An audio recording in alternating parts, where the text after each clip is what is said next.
But on to the quality of debate in this country. It's pathetic, to be honest, pathetic. I mentioned Tony Abbott's speech in Britain overnight.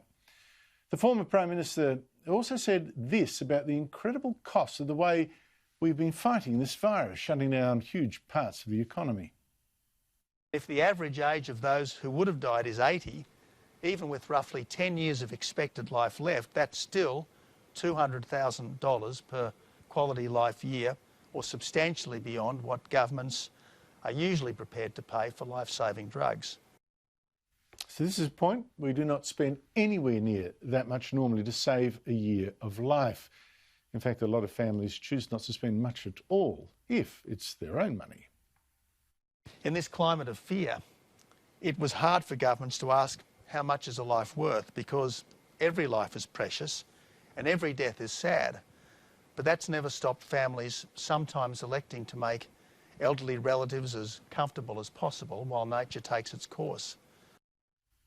So, the quality of debate here, eh? Labor managed to turn that difficult and important argument about costs and benefits, about various ways to fight this virus, into a stupid hate Abbott gotcha, claiming that Tony Abbott was really just saying, let the old people die. He was never known for his compassion, but really this is a new low for Tony Abbott, essentially to dismiss the number of deaths that have happened for older Australians, particularly those residents of nursing homes, and in addition to somehow argue that it would be acceptable if there were more deaths. If that's an insight into Anthony Albanese's reasoning, God help us. Joining me is Rita Panahi, Sky News presenter and Herald Sun columnist, and Daniel Wild, Director of Research at the Institute of Public Affairs. Rita, was Tony Abbott really saying it's acceptable if there's more deaths and he doesn't care? Obviously not, unless you're an absolute simpleton or trying to deliberately misunderstand what he was saying. And that was really despicable carry-on from a increasingly desperate Anthony Albanese. I think he's looking at the polls, looking at the preferred Prime Minister numbers, and that sort of carry-on is just disgusting, really. I mean, to say that, what Tony Abbott was doing is what our politicians should be doing, having an honest discussion with the public about the cost of this pandemic, about the cost of each measure they take, because everything they do, good or bad, has consequences, good or bad. And we haven't been treated with that respect to have those discussions, to have that public debate.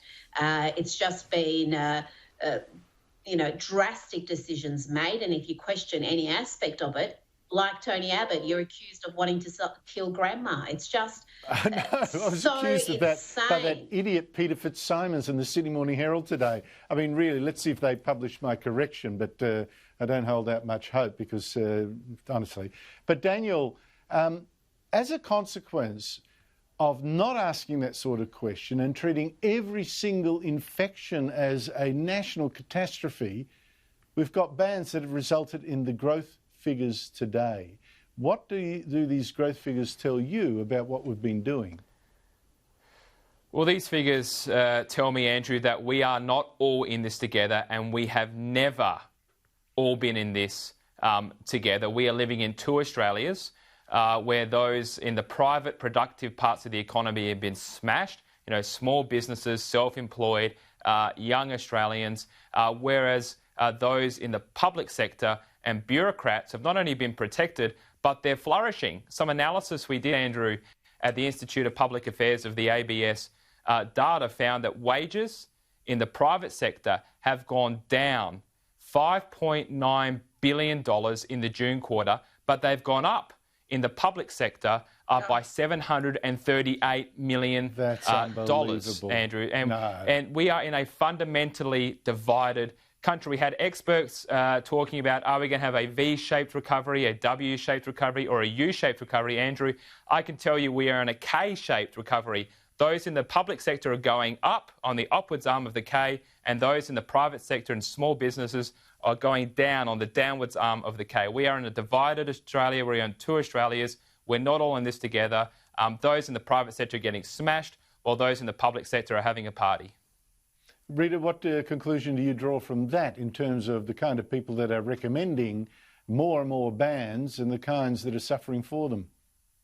Well, I heard a restaurateur say that every single public servant who is a party to these decisions to lock down further should try to live on no income for 6 months and see how they cope and see if they come up with the same decisions as they have imposed on others. Not everybody qualifies for JobKeeper, and JobKeeper for some people maybe more than they normally earn. For many people, it's a fraction of what they earn, and they've still got the same bills, the same mortgage payments, the same commitments. So Daniel's 100% right. There's always been two lots of people: those who've got skin in the game, who are losing their life's work, whose livelihoods are being smashed, and those who are sitting at home on full salary, little risk of their job not being there at the end of this pandemic.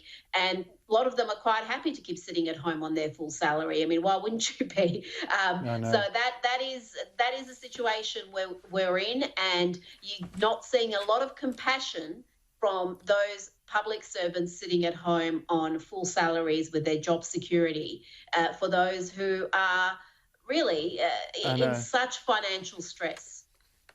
Now, to lock down Victoria, where the distress is worse, it's close now to a police state, and I don't exaggerate. There's a curfew, bans on leaving your home for more than an hour a day unless you're working.